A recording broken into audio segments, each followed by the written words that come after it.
మనలో చాలా మంది సేవింగ్స్ చేస్తున్నాం అనుకుంటూ ఉంటాం. బట్ ఎంత మాత్రం మనం కరెక్ట్గా సేవింగ్స్ చేస్తున్నాం? సరే, సేవింగ్స్ కథ కొంచెం సేపు అటు పక్కన ఉంచుదాం.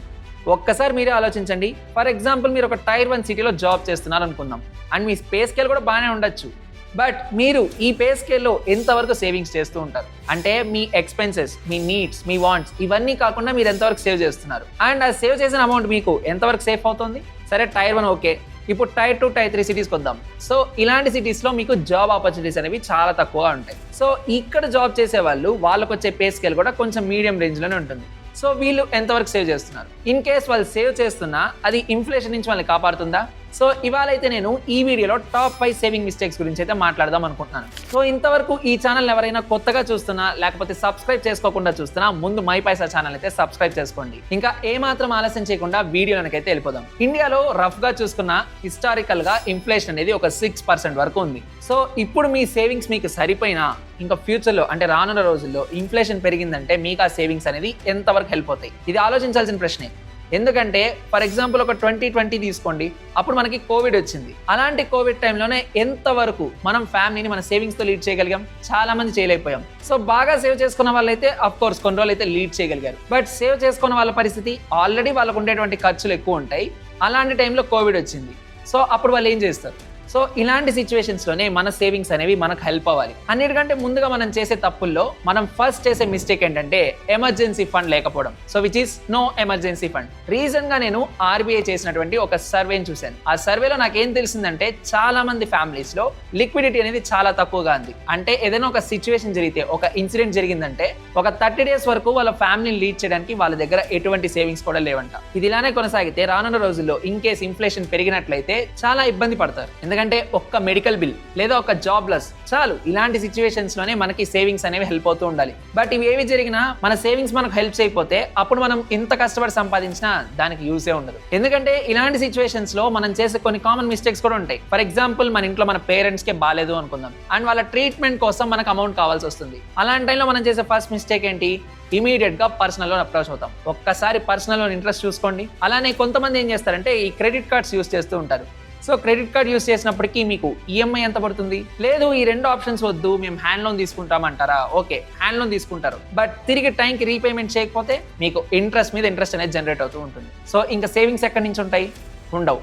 సో ఫస్ట్ అనేది ఏం చేయాలంటే మీరు మీ ఫ్యామిలీ కోసం ఎమర్జెన్సీ ఫండ్ అనేది ఎప్పటికైనా సేవ్ చేసుకుంటూ ఉండాలి. సో మీకు ఎమర్జెన్సీ ఫండ్ అనేది ఉన్నట్లయితే మీకు ఇలాంటి సిచ్యువేషన్స్ లో మిమ్మల్ని చాలా బాగా సేవ్ చేస్తుంది. సో మీ సేవింగ్స్ లో మొట్టమొదటిది ఎమర్జెన్సీ ఫండ్. సో దీన్ని అయితే మీరు సేఫ్ గా సెక్యూర్ గా పెంచుకోవాలి. సో సెకండ్ వన్ వచ్చేసరికి జ్యువెలరీ ఎమోషన్. సో చాలా మంది ఇండియాలో ఎస్పెషల్ గా కొన్ని ఫ్యామిలీస్ లో అయితే జ్యువెలరీ మీద చాలా ఎమోషన్ చూపిస్తూ ఉంటారు. సో దాని వాళ్ళు ఒక ట్రెడిషన్ గా ఫాలో అవుతూ ఉంటారు. సో ఈవెంట్స్ లో వేసుకుంటూ ఉంటారు అండ్ షోకేసింగ్ కూడా ఈ జ్యువెలరీ అనేది చాలా మంది వేసుకొని తిరుగుతూ ఉంటారు. బట్ ఈ జ్యువెలరీలో సేవింగ్స్ మిమ్మల్ని ఎంతవరకు సేవ్ చేస్తాయి? ఎందుకంటే ఫినాన్షియల్ గా ఆలోచించినప్పటికీ మనకి ఈ జ్యువెలరీలో ఇన్వెస్ట్మెంట్ అనేది most expensive way to save. But మరి ఈ జ్యువెలరీ మనకి ఏదైనా కొన్ని ఎమర్జెన్సీ సిచ్యువేషన్స్ లో హెల్ప్ అవుతుందా?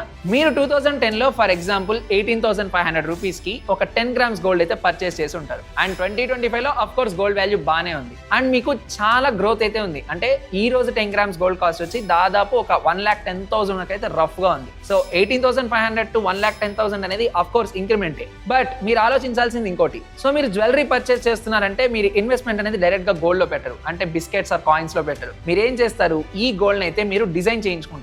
అంటే మీ జ్యువెలరీకి తగినట్టు మీరు డిజైన్ చేయించుకుంటారు. సో మీకైతే మేకింగ్ ఛార్జెస్ అనేవి పడతాయి. ఆల్రెడీ మీరు 18,500 ఇన్వెస్ట్మెంట్ చేసే ఉంటారు 2010 లో 10 grams గోల్డ్ కి. దానికి మళ్ళీ మేకింగ్ ఛార్జెస్ వేసి అండ్ ఆఫ్ కోర్స్ అప్పట్లో మీరైతే పర్చేస్ చేసి ఉంటారు. బట్ 2025 లో మీరు వాల్యూ బాగుందని దాన్ని అమ్మినా ఒక్కసారి మీరు ఆలోచించండి, ఈ మేకింగ్ ఛార్జెస్ అలానే ప్యూరిటీ ఇవన్నీ మీకు ఆల్రెడీ డిక్లైన్ అయిపోతాయి. సో దీంతో మీకు వచ్చేటువంటి రిటర్న్ అంటే కాంపౌండ్ యాన్యువల్ గ్రోత్ రేట్ ప్రకారం చూసుకున్నా మీకు 1 to 1.5% అయితే తగ్గిపోతుంది. సో మీరు ఈ మేకింగ్ ఛార్జెస్ అన్నింటినీ కోల్పోతారు. ఎంతైతే మీకు రెస్ట్ ఆఫ్ ది వాల్యూ మిగిలి ఉంటుందో అదే మీకు హ్యాండ్కి వస్తుంది. అంటే రఫ్ గా ఎత్తుకున్న ఒక 70 to 80,000, ఒక 30,000 అయితే మీకు లాసే కదా. సో జ్యువెలరీ నేనేం చెప్తానంటే ఒక ఎమోషనల్ అసెట్ లా చూడొద్దండి, మీరు దాన్ని ఫినాన్షియల్ అసెట్ గా చూడండి. అండ్ బై ద వే ఇది చాలా expensive way of saving, but ఇది ఎంత వరకు మీకు హెల్ప్ అవుతుందనే చూసుకోవాలి. సో మీరు ఎమోషన్ కోసం పోయి జ్యువెలరీలో ఇన్వెస్ట్ చేసినట్లయితే మీకు అది లాస్ట్ మినిట్లో కొన్నిసార్లు సేవింగ్స్ అప్పుడు హెల్ప్ అవ్వకపోవచ్చు. So third one, savings without discipline. ఇది చాలా మంది బిగినర్స్ చేసే మిస్టేక్. సో వాళ్ళకి రీసెంట్ గా ఒక జాబ్ వచ్చి ఉంటుంది, ఇక్కడ వాళ్ళు శాలరీ తీసుకుంటూ ఉంటారు.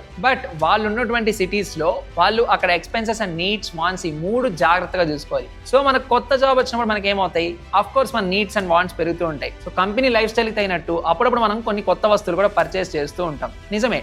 బట్ అలా పర్చేస్ చేస్తున్నప్పుడు మనం సేవింగ్స్ చేసేది అనేది చాలా తక్కువగా ఉంటుంది.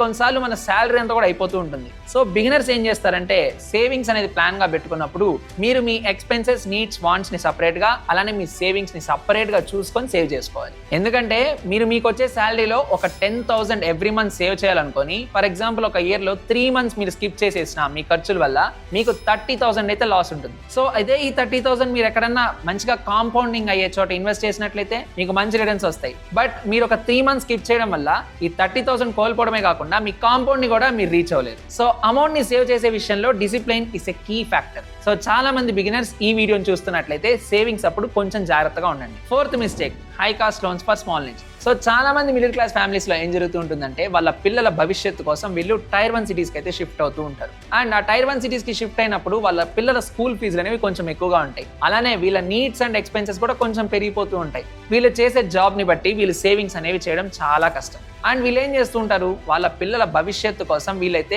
ఎక్కువ మోతాదులో పర్సనల్ లోన్స్ తీసుకుంటూ ఉంటారు. సో దాని ఇంట్రెస్ట్ కట్టడంలోనే వీళ్ళకి చాలా వరకు టైం అనేది గడిచిపోతూ ఉంటుంది. సో ఇంకా సేవింగ్స్ ఎక్కడ ఉంటాయి, అస్సలు ఉండవు. సో మీరు ఒక 70,000 లోన్ తీసుకున్నారనుకోండి, యావరేజ్ ఇంట్రెస్ట్ రేట్ తక్కువలో తక్కువ మనం 15% పెట్టుకున్నా 12 months ఈఎంఐ ఒకసారి చూడండి, మీకు దాదాపు 6,350 రూపీస్ వరకు అయితే ఈఎంఐ పడుతుంది. సో మీరు ఆ 6,350 ఒక 12 months పాటు మీరు కడుతున్నట్లయితే మీరు తీసుకున్నటువంటి లోన్ 70,000, కానీ మీరు కట్టేది ఎక్స్ట్రా 6,000. ఇది కేవలం 12 months వరకు మాత్రమే. ఇన్ కేస్ మీకు ఇంట్రెస్ట్ రేట్ ఎక్కువై అండ్ మీరు కట్టే ఈఎంఐ కూడా మీరు ఎక్కువ కాలం చేసుకున్నట్లయితే మీకు అనేది ఇంట్రెస్ట్ పెరిగిపోతూ ఉంటుంది.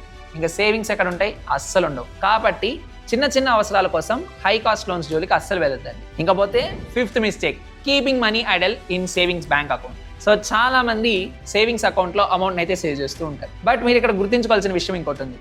సో మీరు సేవ్ చేస్తున్నటువంటి అమౌంట్కి ఎంత ఇంట్రెస్ట్ వస్తుంది, ఎంత తక్కువలో తక్కువ వేసుకున్నా ఒక 2.5 to 3.5%. అంటే కొన్ని బ్యాంక్స్ మీకు ఇంకా బాగా ఇవ్వచ్చు, బట్ బేసిక్గా అయితే యావరేజ్గా 2.5 to 3.5%.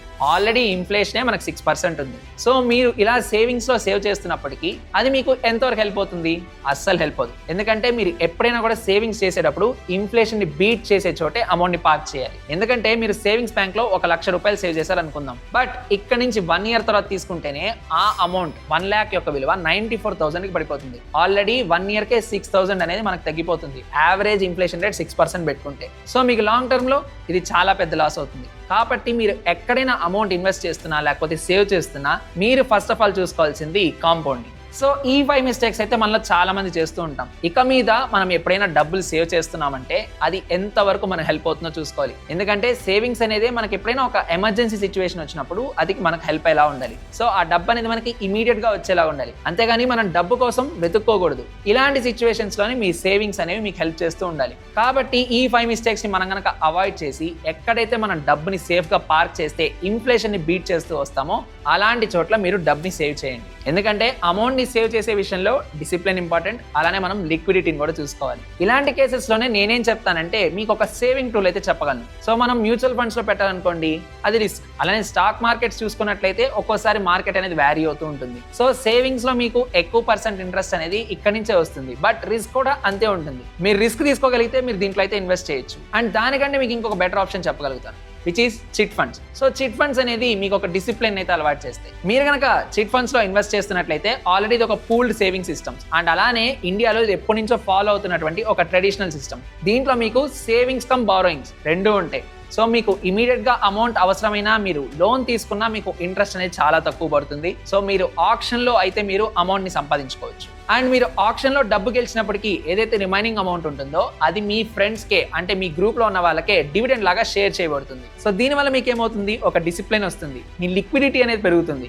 అలానే మీరు చిట్ ఫండ్స్ లో ఇన్వెస్ట్ చేయడం వల్ల మీకు ఎవ్రీ మంత్ అయితే డివిడెండ్ అనేది కూడా వస్తూ ఉంటుంది. కాబట్టి ఒక 10 మంది for example 10,000 every month invest చేస్తూ 1,00,000 రూపాయల చీటీలో కనుక మీరు ఇన్వెస్ట్ చేసినట్లయితే మీకు ఎప్పుడైనా ఎమర్జెన్సీ కింద ఒక 70,000 బిట్ చేసుకున్నా మీకు ఆ 70,000 అనేది వచ్చేస్తుంది. సో బ్యాంక్ లోన్స్ తో క్రెడిట్ కార్డ్ తో పోలిస్తే మీకు ఇంట్రెస్ట్ అనేది చాలా తక్కువ. And rest of the amount ఇందాక నేను చెప్పినట్లే మీ గ్రూప్ వాళ్ళకే డివిడెండ్ లాగా షేర్ అవుతుంది. సో మీ అమౌంట్ అనేది ఎక్కడా పోదు. అండ్ మీకు కనుక డబ్బు అవసరం లేకపోతే ఇంకా గుడ్ న్యూస్, ఎందుకంటే లాస్ట్ లో మీకు మొత్తం ఒకేసారి డిసిప్లైన్ గా మీరు ఎట్లయితే సేవ్ చేసి ఉంటారో దానికి బెటర్ ఇంట్రెస్ట్ తో మీ చేతికి అయితే మీ అమౌంట్ వస్తుంది. మీ చేతికి ఫుల్ పార్ట్ వస్తుంది, అలానే ఇన్ని రోజులు అంటే మీరు దాదాపు ఒక 10 months పాటు ఇన్వెస్ట్ చేసిన దానికి డివిడెండ్ కూడా మీకు వస్తుంది. సో ఈ 5 మిస్టేక్స్ గురించి మీకు అర్థమైందని అనుకుంటున్నాను. సో ఈ 5 మిస్టేక్స్ ని మీరు అవాయిడ్ చేసి ఇన్ కేస్ మీరు ఒక సేవింగ్స్ టూల్ గా కావాలంటే ఒక్కసారి చిట్ ఫండ్స్ అయితే కన్సిడర్ చేయండి. ఎందుకంటే ప్రాపర్లీ రెగ్యులేటెడ్ చిట్ ఫండ్స్ ని మీరు ఉపయోగించడం నేర్చుకుంటే మీ ఫినాన్షియల్ ప్లానింగ్ కూడా చాలా బెటర్ గా ఉండే అవకాశం ఉంటుంది. సో ఇన్ఫర్మేషన్ నచ్చినట్లయితే ఒక లైక్ చేయండి, షేర్ చేయండి, అలానే మా ఛానల్ అయితే సబ్స్క్రైబ్ చేసుకోండి.